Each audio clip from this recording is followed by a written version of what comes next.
To get your beds ready for cultivation, they first need to be free from big stones and other debris, and of course tough perennial weeds need to be eliminated.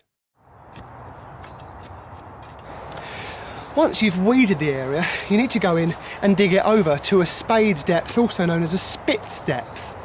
And you need to do this because it helps to break up the soil, encourages lots of air holes to form, helps drainage, and helps those roots, well, just do what roots do, really. Now, you can grow in sort of traditional beds, which you just make using soil pretty much at ground level, or you might decide to grow in raised beds. Now, I do like raised beds because, well, firstly, I think they just look quite good, but they also serve a number of practical purposes.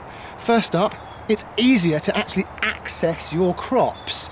So let's say you had a bad back or you were in a wheelchair, you could, in theory, have a raised bed up to about 3 foot high if you wanted to. But they're also useful from a sort of cropping point of view. They're great for drainage. Excess water doesn't sit in a raised bed for very long. The soil in a raised bed usually warms up more quickly in spring, so that means you can sow earlier, which in turn means earlier crops. And lastly, it doesn't even matter if you've got the worst soil in the world, or even a concrete covered courtyard. You can pop a raised bed on top and inside have the perfect soil for your crops. As you dig over the soil, fork in some organic material. Here we're using peat-free compost. This will help drainage, ideal in clay soils, or hang onto water like a sponge, perfect in free-draining sandy soils. Plus, compost like this is full of natural nutrients that plants love. It's often made out of farmyard or kitchen waste, horse manure, even seaweed.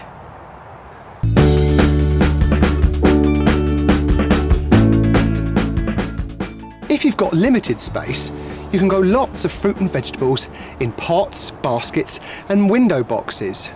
There are loads of different pots that you can buy and loads of different sizes, and you'll find them all in store, but my advice is to pick a bigger pot as you possibly can, because big pots don't tend to dry out so quickly, which means you don't need to water so much, and they give lots of room for the roots to do what roots need to do. Now, growing fruit and vegetables in containers is a doddle, and there are lots of different vegetables that work fantastically well, from spinach to cut and come again salads, radishes, carrots to strawberries to the humble tomato. And the process of actually potting them is essentially the same, admittedly though you might be direct sowing seed in there as well, but it's the same principle. What you do is you take your pot, and you need your pot to have a good drainage hole in the base. And then you want to add in some additional drainage material into the bottom of the pot, because you don't want your soil to become waterlogged, because that does your vegetables and your fruit no good at all, and they might perhaps rot. So in the bottom of your pot you pop in some gravel, which I've got here. Alternatively, if you've got some broken terracotta pots around, you can use bits of that, which are called crocks. Now, a pot of this size, I'd only have about 1 inch of drainage material in the bottom. A pot of this size, I might have about 2 inches of drainage material on the bottom. So it wants to look something like that. So, with drainage material in the base, you then need to add your compost. Now, you can use a soil-based compost, or you can use a peat-free compost. Now, I actually really like peat-free compost because, well, they're much better for the environment. Peat is often extracted from fragile ecosystems in nature, and it's sort of, by using peat-free, by using soil-based, you're kind of just doing your bit to help out. All you do is you simply pop the soil in, right up to the top,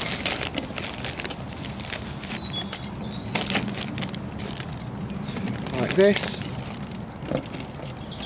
And then you're either ready to sow or pop in your plant. It's dead simple, really.